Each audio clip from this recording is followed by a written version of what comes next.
नमस्कार मेरा सभी को।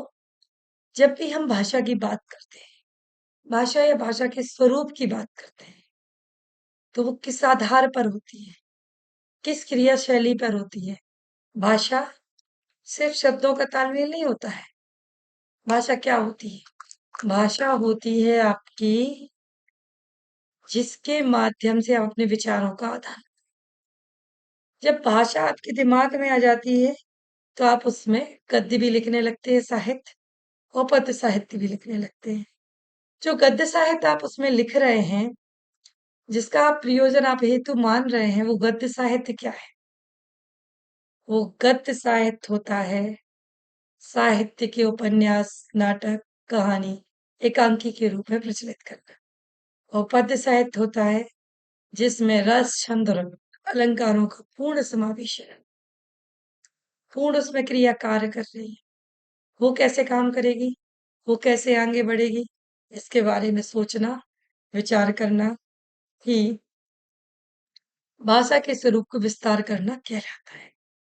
इसके माध्यम ही भाषा का स्वरूप का विस्तार होता है। अगर बात पद्य रचना की हो रही है, तो पद्य रचना के काव्यों में काव्य प्रयोजन से लेकर रस, अलंकार और छंद की जब हम बात करते हैं, तो वह भाषा का स्वरूप कहलाती है।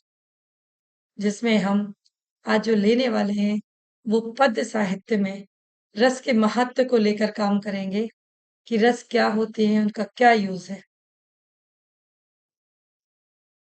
तो हिंदी जो रस है, उस पर विचार प्रवर्तन संस्कृत के आचार्य भरत मुनि के नाट्यशास्त्र, भानुदत्त की रसमंजरी और रस रंजनी भोज के सिंगर, विश्वनाथ के साहित्य दर्पण के आधार पर वस्तुतः रीति ग्रंथों की रचना या तो दरबारी वातावरण, फारसी कविता से टक्कर लेने के लिए तथा उदाहरण ढूंढने के लिए हुई, या ज्ञान प्रदर्शन अथवा अल्पज्ञों को शिक्षा देने के लिए।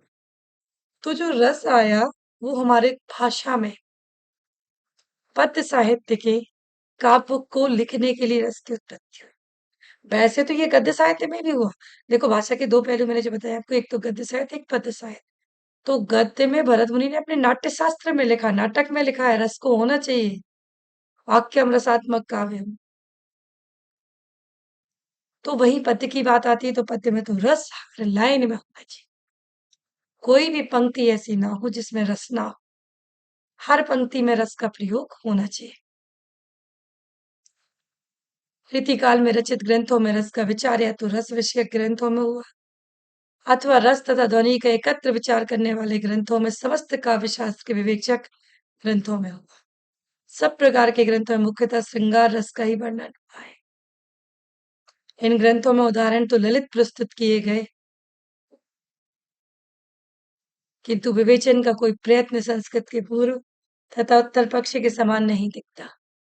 रीतिकाल में केशव ने बोस द्वारा कथित अनुराग के प्रकाश तथा प्रच्छन्न नामक दो भेदों के अनेक प्रसंगों में घटित करने की असफल चेष्टा की, और इसी इस प्रकार श्रृंगार रस के अंतर्गत अन्य रसों के अंतर्भाव का उनका प्रयत्न भी निष्फल रहा।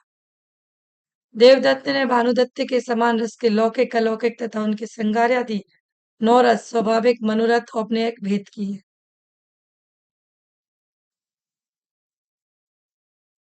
उजियारे कवि ने प्रश्नोत्तर शैली अपनाकर केवल नौ रसों की प्रतिष्ठा की, और उन्हीं के अंतर्गत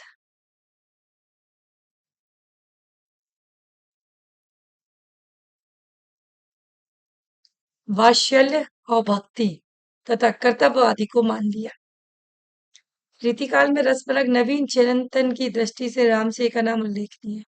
उन्होंने रस निवास ग्रंथ में मनोविकार तथा भाव का अंतर बताते हुए भानुदत्त नुदत्त के अनुकरण पर रस अनुकूल मनोविकार मात्र को ही भाव माना है। हास्य रस का स्थायी भाव हास्य के स्थान पर हस्ता माना है। नाट्यशास्त्र के अनुकूल स्वनिष्ठ तथा परनिष्ठ दो भेद किए गए। ग्वाल कवि ने नवीनता के नाम पर श्रृंगार आदि नौ रसों को औपनायक का भेद बताया। इनकी एक अन्य नवीनता यह है कि इन्होंने प्रत्येक के आठ आठ सात्विक माने, जो तर्क संगत और व्यवहारिक नहीं है। वस्तुतः हिंदी रीतिकाल में नवीनता प्रदर्शन की चेष्टा तो रही है, किंतु उसमें सूक्ष्म चिंतन और गहन विवेचन के अभाव के कारण किसी प्रकार की त्वत्परक उपलब्धि ना हो सकी। आधुनिक काल में भारतेंदु का नाम दास सख वात्सल्य मधुर आनंद रसों की अवतरणा के लिए हरिऔध ने वात्सल्य रस का प्रबल समर्थन किया तो श्रृंगार आदि रसों के उदाहरण रस का विशद निरूपण करने की चेष्टा की।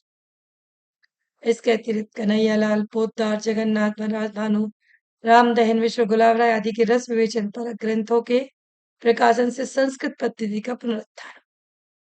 हिंदी के पुराने लेखकों व संस्कृत के लेखकों के विचार की तुलना भी हुई, किंतु निष्पत्ति और साधारणीकरण अथवा नवीन रसों की उद्भावना और रसाभाव पर विशद और विस्तृत विचार न। इस काम को डॉक्टर गुलाब राय ने सिद्धांत और अध्ययन ग्रंथ में एक सीमा तक पूरा किया। आधुनिक काल में वास्तविक महत्व के अधिकारी रामचंद्र शुक्ल हैं, जिन्होंने रस का न केवल मनोविज्ञान के प्रकाश में विवेचन किया, अपितु आधुनिक विदेशी काव्य की परिस्थितियों के विचार पर भी रस भारतीय स्वरूप की स्थापना की। साधारणीकरण के प्रश्न पर आपने विदेशी विदेशी अध्ययन के आधार पर मौलिक चिंतन की धारा का सूत्रपात किया। रस और रसानुभूति के स्वरूप, उसके प्रकार और कोटियों पर उनके विचार उल्लेखनीय हैं। रस की एक ऐसी स्थापना दीर्घकाल के पश्चात हुई, इसके पश्चात इधर पुनः इस अध्ययन की प्रवृत्ति जागृत हुई, जो नागेंद्र जी आदि विद्वानों के शोध प्रबंधों के रूप में प्रकट हो गई। इन प्रबंधों में यूरोपीय अध्ययन के साथ धारा के संतुलन की चेष्टा की जा रही। आधुनिक काव्य में रस का महत्व परखा जाता है। विचारकों तथा डॉक्टर छैल कुमारी गुप्त ने अन्य दीक्षित का नाम उल्लेखनीय है। आइए हम देखते हैं रस शब्द का अर्थ। उसकी विस्तृति के अनुसार रस के दो अर्थ हैं। आस्वाद रसत्ते आस्वाद रते तीरशा, द्रव्यत्य सरसे तीरशा। साधारण रूप से अनेक भिन्नार्थक अर्थ हुए। षड्रस, इंद्रिय सुख, दूध, शब्द, रूप, गंध, स्पर्श गुणों में एक आनंद आया। आयुर्वेद में रसायन, पारद, वीर, जल तथा जलीय पदार्थ के लिए इनका प्रयोग हुआ। वेदों में सोमरस और वनस्पति का द्रव्य, दूध, जल, स्वाद और गंध के लिए रामायण में जीवन रस पेय तथा विष के लिए महाभारत में जल, सुरा, गंध, काव्य में स्नेह के लिए इसका प्रयोग हुआ। साहित्य शास्त्र इस शब्द का प्रयोग काव्य शास्त्र अथवा काव्यानंद के लिए हुआ। इस प्रकार का अर्थ आनंद की अनुभूति है। दूसरे अर्थ के अनुसार समाधि साधन आदि द्वारा अनुभूत ब्रह्मानंद अथवा मोक्ष रूप रस कहलाता है। संस्कृत काव्य शास्त्र में रस का अर्थ काव्य की अनुभूति माना गया है। सर्वप्रथम नाट्य के संबंध में इसका उल्लेख किया गया है। रस के अंगों के संबंध में अधिक मतभेद नहीं है। भरत मुनि ने रस निष्पत्ति से संबंधित अपने सूत्र विभाव पुनर्भाव विभाव विचारी संयोग रस निष्पत्ति, विभाव अनिभाव और व्यभिचार भावों से जो उत्पत्ति होती है वो रस की उत्पत्ति होती है। आचार्य विश्वनाथ के अनुसार सहृदय में स्थित रति आदि स्थायी भाव विभाव अनुभव संचारी भाव के माध्यम से रस की निष्पत्ति होती है। रस के अंग विभानुभावेन व्यक्ता संचरणाय था, रस्तातिते रतयादि रस्थाई भाव सचेत। स्पष्ट ही रस की अभिव्यक्ति इसका प्रतीत के चार साधन है।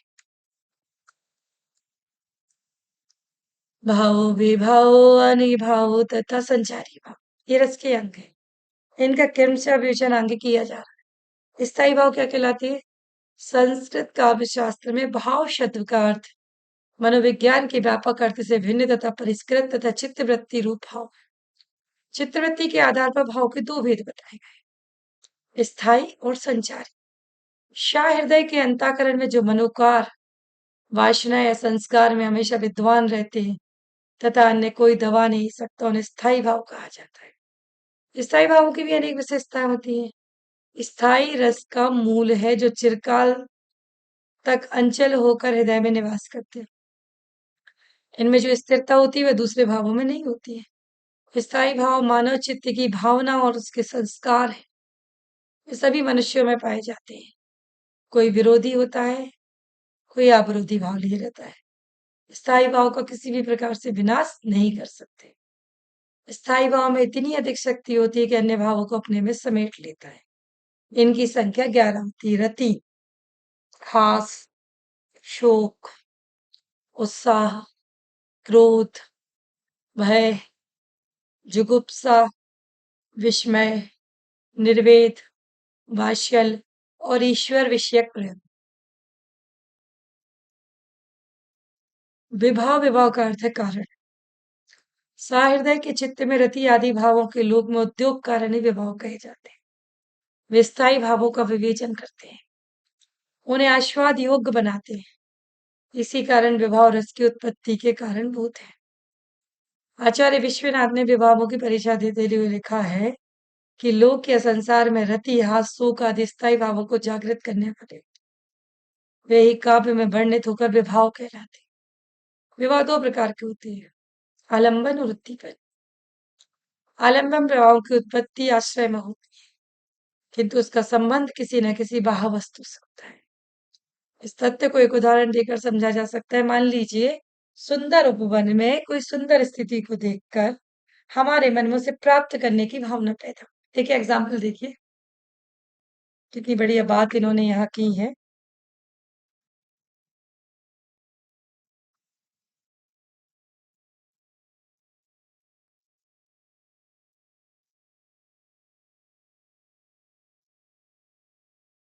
एक एग्जाम्पल के माध्यम से हम यहाँ समझते हैं इसको कि एक सुंदर से उपवन है, मतलब पहला जो भाव आपके मन में आया किसको देखकर आया? उपवन को देखकर। बहुत बढ़िया। तो किसी सुंदर स्त्री को देखकर हमारे मन में उसे प्राप्त करने की भावना पैदा होती है। कोई सुंदर स्त्री, पहले तो उपवन ही सुंदर लगा। जिस वन में हम बैठे हैं, पार्क में आप बैठे हो, वही आपको बहुत सुंदर लगा, उसने ही आपका मन मोह लिया। और फिर उसमें एक सुंदर स्त्री दिख जाए तो उसे प्राप्त करने की भावना जो मन में आ जाती है, वो सुंदर स्त्री आलंबन विभाव कहलाती है। और जो उसे प्राप्त करना चाहेगा वह उसका आश्रय विभाव कहलाएगा। इस प्रकार आलंबन विभाव के विषय और आश्रय के दो भेद होते हैं। जिस पात्र में भाव उत्पन्न हो वह आश्रय, और जिसे देखकर उत्पन्न हो वह आलंबन।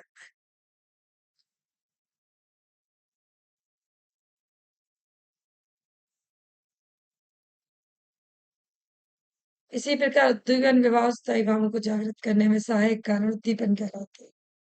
आचार्य विश्वनाथ ने लिखा है कि जो रस को दीप्त करते हैं, अर्थात रति आदि भावों को दीप्त करके आस्वादन योग्य बनाते हुए रस की अवस्था तक पहुंचते हैं, वे उद्दीप्त भाव कहलाते हैं। जिस प्रकार वीर रस के स्थायी भाव उत्साह के सामने खड़ा हुआ शत्रु आलंबन विभाव कहलाता है, परंतु शत्रु के साथ सेना युद्ध के बाजे, शत्रु की धुंधवियां, गर्जन तर्जन शस्त्र संचालन उद्दीपन विभाव है। इस प्रकार से उद्दीपन विभाव वे परिस्थितियां होती हैं जिनमें भाव उद्दीप्त होता है। जिस प्रकार किसी सुंदर उपवन में अनेक आकर्षक और सुगंधित पुष्प खिले हुए हों, वहां का वातावरण उद्दीपन कहलाएगा।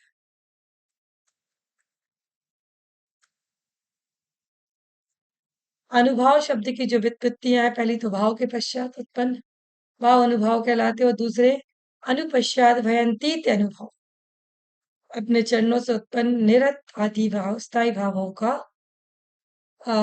ब्रह्म रूप देने वाले भाव अनुभव कहलाते हैं। वस्तुतः संसार में जिसे कार्य करते हैं उसे काव्य की नाटक में अनुभव की संज्ञा दी जाती है।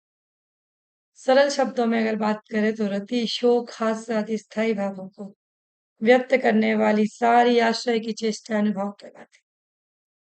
आचार्य विश्वनाथ ने लिखा है, आलंबन उद्दीपन अपने अपने कारणों से उत्पन्न भावों को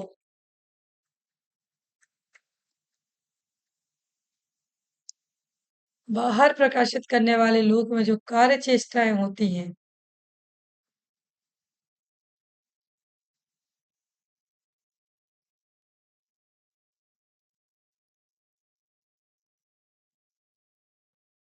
वे ही काव्य नाटक आदि में वर्णित होकर अनुभव कहलाती है। विरह में व्याकुल होकर सिसकियां भरना, मिलन के भावावेश में अश्रु श्वेत रोमांच अनुराग रह देखना, क्रोध में कठोर वाणी आंखों का लाल होना और दांत पीसना आदि अनुभव कहे जाते हैं। ये चार प्रकार के होते हैं, अंगिक, वाचिक, अप्रिय और सात्विक।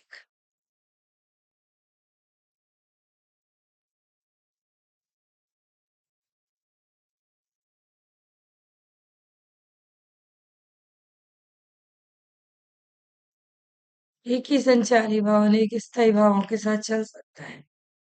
यह प्रक्रिया व्यभिचारी भाव को स्पष्ट करती है।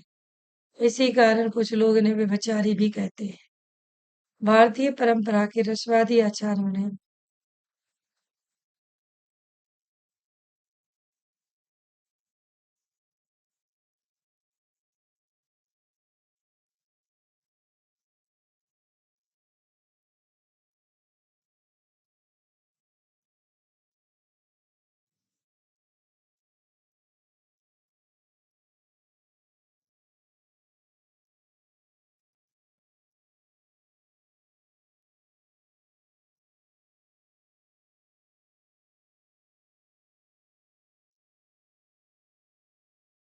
हम्म।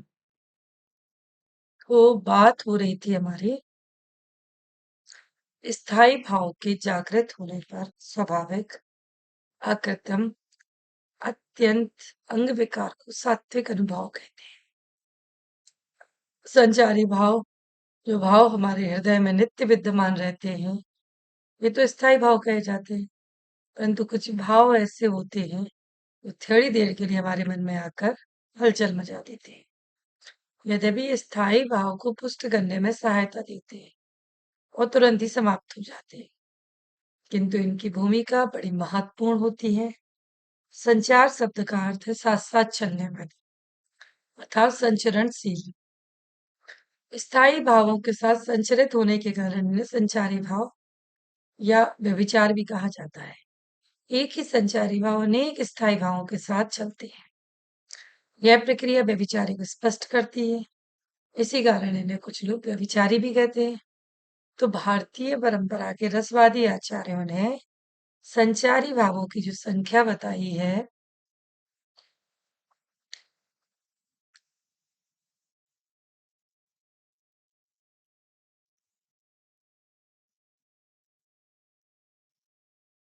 वो बताई है उन्होंने 33।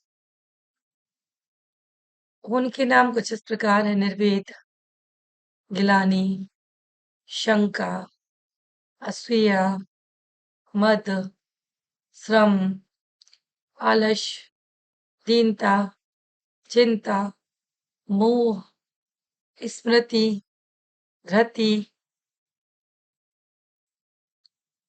और उसके बाद आती है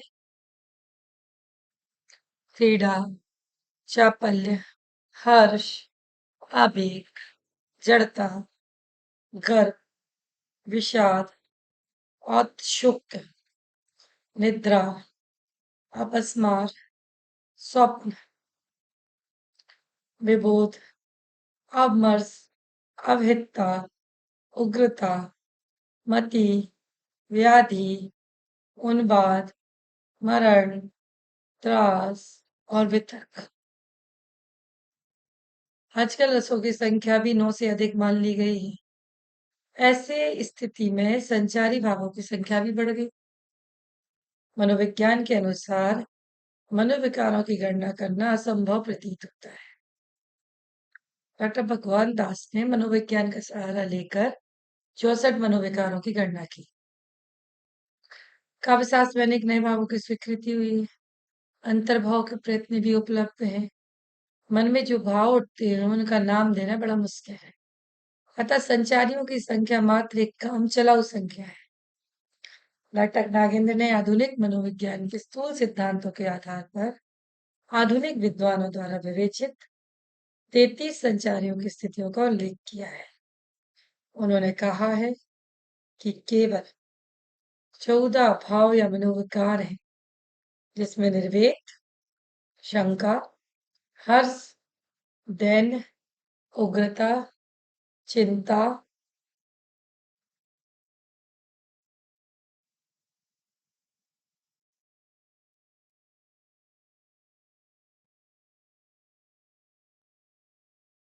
त्रास, अशुगा, अमर्ष, गर्व कीड़ा, आवेग, विषाद और शोक।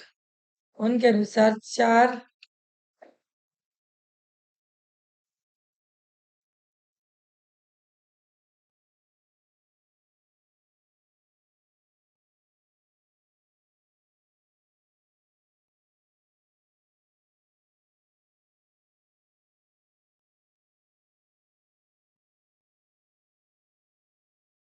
ज्ञानात्मक अनुभव मात्र है। इसमें धति, मति, वितर्क और अतिहत्या मात्र है। 5 शारीरिक संवेदन है: ग्लानि, श्रम, आलस्य, मद और मोह। उन्होंने बताया है कि संचारी भाव अपने स्वभाव के अनुसार नित्य प्रति संचरण करते रहते हैं।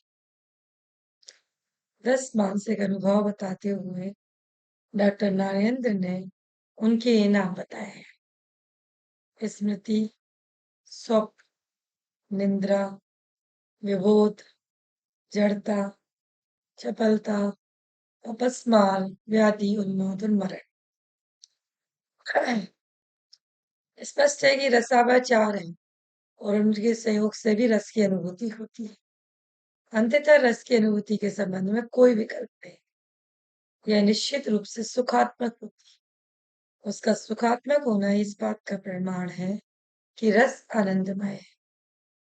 रस के ब्रह्मानंद सहोदरत्व की कल्पना से यह भलीभांति प्रतिपादित हो जाता है कि एक और लोक विलक्षण है और दूसरी ओर ब्रह्मानंद विलक्षण। रस के आनंद का रहस्य भी यही स्पष्ट होता है। डॉक्टर आनंद प्रसाद दीक्षित ने उचित ही लिखा है कि वस्तुतः इसकी कल्पना उपनिषद के रसो वै सहा वही वायाम लब्धे आनंदी भक्ति से आरंभ हो जाता। भारतीय आचार्यों ने अधिकांश रस के इसी स्वरूप का वर्णन करते हैं। यहाँ तक कहा कि काव्य का मौलिभूत प्रयोजन भी मम्मट तो आनंद को ही मानते हैं। ब्रह्मानंद से इस रस की भिन्नता का कारण यही है। वह वक्त और कूटस्थ होने के कारण वाचा गोचर है, मात्र अनुभूति कम है, किंतु रस अनुभूति कम होकर भी व्यक्त है, विभाव आदि पर आश्रित है। काव्य में स्थूलता शब्द आदि का सहयोग जा ही नहीं सकता। यह अभेद में भी भेद की स्थिति सा है। अतएव ब्रह्मानंद सादृश्य मात्र है, वही नहीं। इसी ब्रह्मानंद सहोदरत्व की व्याख्या राह दर्शन की भूमिका पर की जाती है। अभिनव गुप्त तथा पंडित राज ने इसे शैव एवं शंकर वेदांत के आधार पर प्रस्तुत किया है, तो हिंदी में श्री केशव प्रसाद मिश्र से योग की मधुमती भूमिका के माध्यम से समझाते।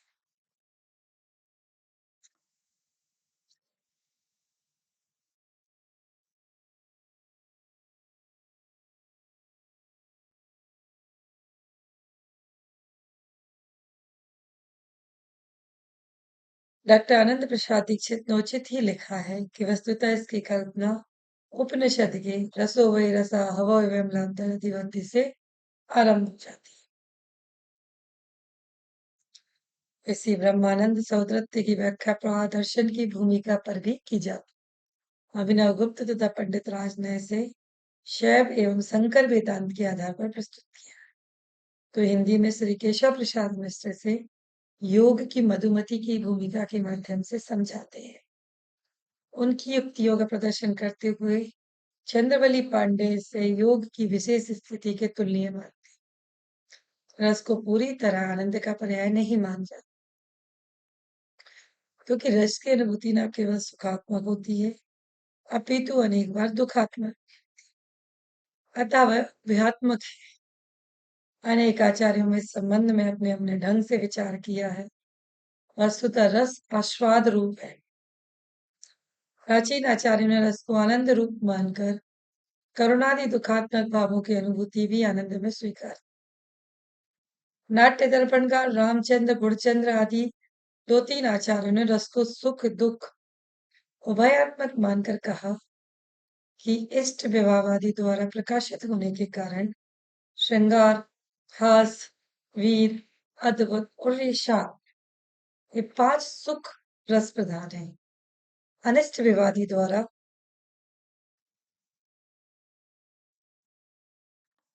प्रकट होने वाले करुण, रौद्र, विवश और भयानक ये चार दुख रस हैं। इन आचार्यों का मत है कि पिछले चार दुखात्मक दोषों में सामाजिक का हृदय कुछ अवर्ण सी क्लेश की दशा को प्राप्त होता है। हृदय में उद्वेग सा होता है। इसी परंपरा में आधुनिक काल में आचार्य रामचंद्र शुक्ल ने अपने रस मीमांसा नामक ग्रंथ में लिखा है कि क्या क्रोध, शोक, जुगुप्सा, भय आदि आनंद का रूप धारण करके हृदय में प्रकट होते हैं, अपने प्रकृत रूप का सर्वथा विसर्जन कर देते हैं। उसे कुछ भी लगा नहीं रहने देती। क्या विवाद वे उनका स्वरूप रहकर उन्हें एक स्वरूप दे देते हैं।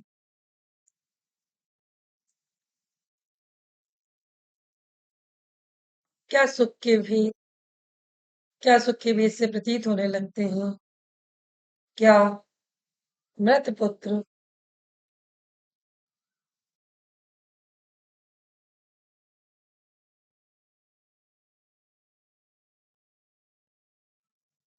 क्या सुख के दुख भेद सुख भेद से प्रतीत होने लगते हैं। क्या मृत पुत्र के लिए विलाप करते हुए सैया से राजा हरिश्चंद्र का कफन मांगना देख सुनकर आंसू नहीं आ जाते। दांत निकल पड़ते। क्या कोई दुखांत कथा पढ़कर बहुत देर तक उसकी खिन्नता नहीं बनी रहती। चित्त का यह द्रुत होना क्या आनंदमय है। विश्वनाथ आदि जिन आचार्यों ने कहा कि शोक के आंसू करण रसानुभूति में सुख के आंसू होते हैं, शुक्ल जी ने उनका विरोध किया। निसंदेह करुणा के आंसुओं को सुख के आंसू मानना भ्रांति है। वस्तुतः वो आंसू तो शोक के ही होते हैं, पर भावना से संबंध होने के कारण यह शोक और उसके आंसू दोनों उदात्त स्मरणीय होते हैं। हम बार बार इस तरह रोना चाहते हैं। इसी प्रकार क्रोध भय और घृणा की अनुभूति में भी क्रोध आदि भाव दुख आदि हमें दिखाई देते हैं, पर वह दुख सामान्य लौकिक दुख से भिन्न उदात्त दुख होता है और हमें लगता है हम चाह कर उसे अपनाते हैं। अतः काव्य रस की अनुभूति हो तो अनिवार्यतः आनंदमय ही है। और करण विप्रलम करुण भयानक भीमातर और रौद्र रसों को अनुभूति में इस आनंद में स्मरणीय दुख की छाया भी लगी रहती है। मूल्यांकन समय विवेचन के पश्चात हम कह सकते हैं कि रस की अनुभूति अनिवार्य रूप से तो आनंदमय ही होती है, किंतु कुछ रस ऐसे भी होते हैं जिनकी अनुभूति हमें दुखात्मक वातावरण में ले जाती है। इस प्रकार रस वो कार्य है, वो क्रिया है जो निरंतर अनवरत रूप से चलती रहती है। रस के माध्यम से विचारों का आदान प्रदान होना, आना जाना कहीं ना कहीं इसे उसके रूप में जोड़े रखता है। जो यह कार्य होता है उसके लिए सर्वश्रेष्ठ युक्ति के रूप में रस को ही प्राथमिक बिंदु के रूप में जोड़ा जा सकता है। वाक्यम रसात्मक काव्यम, वाक्य में रस की आत्मा और भाषा का महत्व दोनों ही काव्य में होता है।